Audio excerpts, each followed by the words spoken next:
Hello friend, welcome back to my channel. आज का जो हमारा वीडियो है वो है स्वतंत्रता अधिकार का पार्ट 2। फ्रेंड, इससे पहले जो हमारा लास्ट वीडियो था वो था स्वतंत्रता के अधिकार का पार्ट 1, जिसमें हमने आर्टिकल 19 को एक्सप्लेन किया था। आज का जो हमारा टॉपिक है आर्टिकल 20 और 21, आज हम इस पर डिस्कस करेंगे। फ्रेंड्स, स्वतंत्रता के अधिकार के तहत आर्टिकल 20 में क्या कहा गया है, आइए हम देखते हैं। आर्टिकल 20 कहता है अपराध के लिए दोष सिद्ध के संबंध में संरक्षण। फ्रेंड्स, संरक्षण का मतलब यह है कि अपराधी को इस आर्टिकल के तहत कुछ संरक्षण उनको दिया जाता है। इसमें 3 बातें कही गई हैं। पहला, ये 20A में कहा गया है कि किसी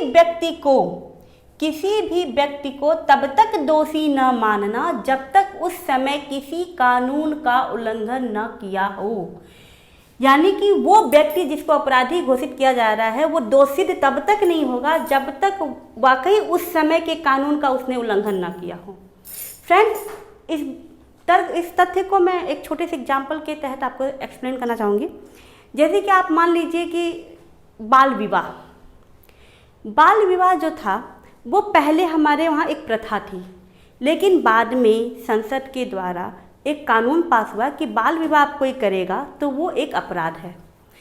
इसका मतलब ये नहीं कि जो बाल विवाह हो चुके हैं वो इलीगल हो गए, ये कानून उन पे लागू नहीं होता। लेकिन अगर इस कानून के तहत उनको अगर आपराधिक रूप में पेश किया जाता है तो इसी कानून के तहत, इसी आर्टिकल के तहत उनको संरक्षण प्राप्त होगा। क्यों? क्योंकि बाल विवाह जब उसने किया था तो वो अपराध नहीं था, वो अपराध बाद में हुआ। तो इस कानून के तहत उस अपराधी को, उस व्यक्ति को संरक्षण प्राप्त होगा। ठीक है। और हाँ, उसी में एक और बात कही गई। दूसरा ये कहा कि अपराध करते समय जो कानून है उसी के तहत सजा मिलेगी।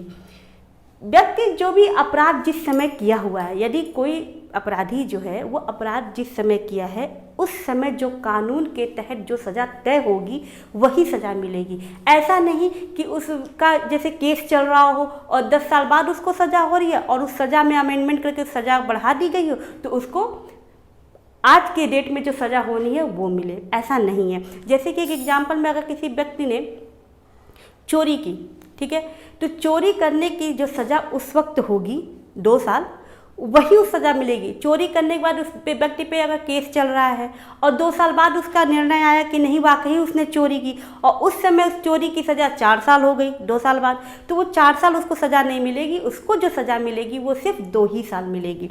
इसलिए ये भी कहा, इस कानून के तहत उसको ये भी संरक्षण मिलता है। एक बात और, इस कानून को जो लागू किया गया है वो सिर्फ क्रिमिनल लोगों पे ही लागू है, ये सिविल और कर के मामले में लागू नहीं है। फ्रेंड, जैसे कि अगर कोई व्यक्ति कर 2012 से नहीं भरा, ठीक है, संसद में एक कानून पास हुआ कि कर भरना उस समय कोई अपराध नहीं था, लेकिन बाद में ये कानून पास हो गया कि अब कोई जो कर नहीं भरेगा, टैक्स जो नहीं भरेगा वो अपराध की श्रेणी में आएगा। और ये जो कानून है वो पीछे से जाके हमारा 2012 से लागू होता है और उस व्यक्ति ने 2017 से कर नहीं भरे या 2013 से नहीं भरे, जो भी मान लीजिए आप एक एग्जाम्पल के तौर पे, तो जो कर उसने नहीं भरा है, अगर 2010 से वो कानून लागू होता है तो वो उस व्यक्ति को कर भरना होगा। उस व्यक्ति को संरक्षण इस आर्टिकल के तहत नहीं दिया जाएगा, वो इस आर्टिकल के संरक्षण में नहीं आएगा। ठीक है। आगे 20AB क्या कहता है, आइए देखते हैं। 20AB कहता है एक अपराध के लिए दोहरे दंड का निषिद्ध करता है। आर्टिकल जो B है वो एक अपराध के लिए दोहरे दंड का निषिद्ध करता है। इसका तात्पर्य यह है कि कोई भी व्यक्ति को जो एक ही अपराध करे उस एक अपराध के लिए 2 बार सजा नहीं हो सकती, उसको एक ही बार सजा हो सकती है। परंतु इस कानून में भी एक और बात है, इस बात पे भी ध्यान दीजिएगा कि ये सिविल्स पे भी नहीं होता, ये भी बात है, ये भी सिविल्स पे नहीं होता। जैसे कि अगर कोई ऐसा व्यक्ति है, ठीक है, और जो कोई चोरी करता है, किसी दुकान पे काम करता है और चोरी कर लेता है, तो अगर वो चोरी करता है तो दुकानदार तो उसे दुकान से निकाल ही देगा, प्लस उसको पुलिस आकर के उसको गिरफ्तार भी करके ले जाएगी। तो वो जो व्यक्ति है, जो अपराधी है, वो ये कहे कि मुझे एक ही काम के लिए 2 बार सज़ा मिल रही है, एक तो मेरी नौकरी भी चली गई, दूसरी मुझे पुलिस ले जा रही है, तो वो व्यक्ति भी इस कानून, इस आर्टिकल के तहत उसको संरक्षण नहीं प्राप्त होगा। इस आर्टिकल के तहत उसको संरक्षण नहीं प्राप्त होगा। सी कहता है स्वयं को अपने विरुद्ध साक्षी होने से संरक्षण। किसी भी अपराधी को इस कानून, इस आर्टिकल के तहत आप किसी भी व्यक्ति को आप प्रेशराइज नहीं कर सकते हैं कि वो अपना जुर्म है जो कबूल करे। अगर वो अपनी इच्छा से कबूल करता है तो ठीक है, अगर वो अपनी इच्छा से नहीं मानता है तो आप उसे प्रेशराइज नहीं कर सकते हैं कि नहीं तुम कबूल करो कि तुमने चोरी की है, तुम कबूल करो तुमने मर्डर किया है, ऐसा आप प्रेशराइज नहीं किया जा सकता। इस कानून के तहत उसको ये संरक्षण प्राप्त है। तो फ्रेंड, आज का ये आर्टिकल 20 हमारा क्या कहता है? अनुच्छेद 20A में कहता है किसी व्यक्ति को तब तक दोषी नहीं माना जा सकता जब तक किसी कानून का उल्लंघन वो न किया हो। इसी में ये बात भी कहा गया है कि जो भी अपराध हुआ है, जो उस समय जो कानून है उसी के तहत उसको सज़ा दी जा सकती है। बी में कहा गया एक ही व्यक्ति को एक ही अपराध के लिए 2 बार सज़ा नहीं दी जा सकती। और सी कहता है स्वयं को अपने विरुद्ध साक्षी होने से संरक्षण है। किसी के को भी अपने विरुद्ध उसको प्रेशराइज नहीं किया जा सकता कि अपने विरुद्ध वो गवाही दे। आर्टिकल 20 हो गया फ्रेंड। आज आइए देखते हैं आर्टिकल 21 क्या कहता है। फ्रेंड, आर्टिकल जो 21 है वो ये कहता है प्राण एवं दैहिक स्वतंत्रता। प्राण एवं दैहिक स्वतंत्रता। फ्रेंड, जीवन जीने का अधिकार, ये जो आर्टिकल है हमें क्या देता है? जीवन जीने का अधिकार देता है। लेकिन कैसा जीवन जीने का अधिकार? सम्मान एवं मानव गरिमा युक्त। हमें जीवन तो भाई जीना है, लेकिन कैसा जीवन जीने का अधिकार देता है?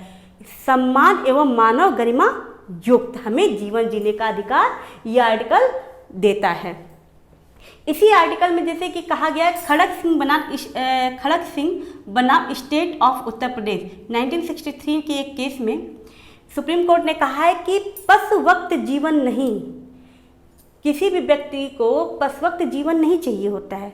उसको जीवन कैसा चाहिए होता है? सम्मानजनक गरिमा युक्त उसको जीवन चाहिए होता है। इसीलिए ये जो आर्टिकल है वो हमें जीवन जीने का अधिकार देता है और हमें गरिमा युक्त जीवन जीने का अधिकार देता है।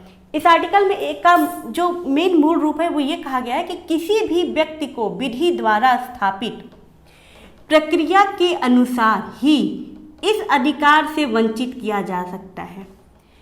इस अधिकार से उस व्यक्ति को कब वंचित किया जा सकता है? जब कोई व्यक्ति किसी विधानमंडल या संसद द्वारा बनाए गए नियमों का अगर वो पालन नहीं करता है, उसका उल्लंघन करता है, तब उसे वो सज़ा मिलेगी। ठीक है भाई, सज़ा मिलनी भी चाहिए। अगर किसी कानून को आप तोड़ते हैं, कोई जुर्म करते हैं, तब तो आपको सज़ा मिलेगी, लेकिन तभी इस अधिकार से उसको वंचित किया जाएगा। लेकिन अगर उसने कोई जुर्म नहीं किया है, कोई इस तरह का कानून नहीं तोड़ा है, तो उसको पूरा अधिकार है जीने का। उसको पूरा सम्मानपूर्वक एक बहुत ही उच्च कोटि का जीवन जीने का उसको अधिकार है।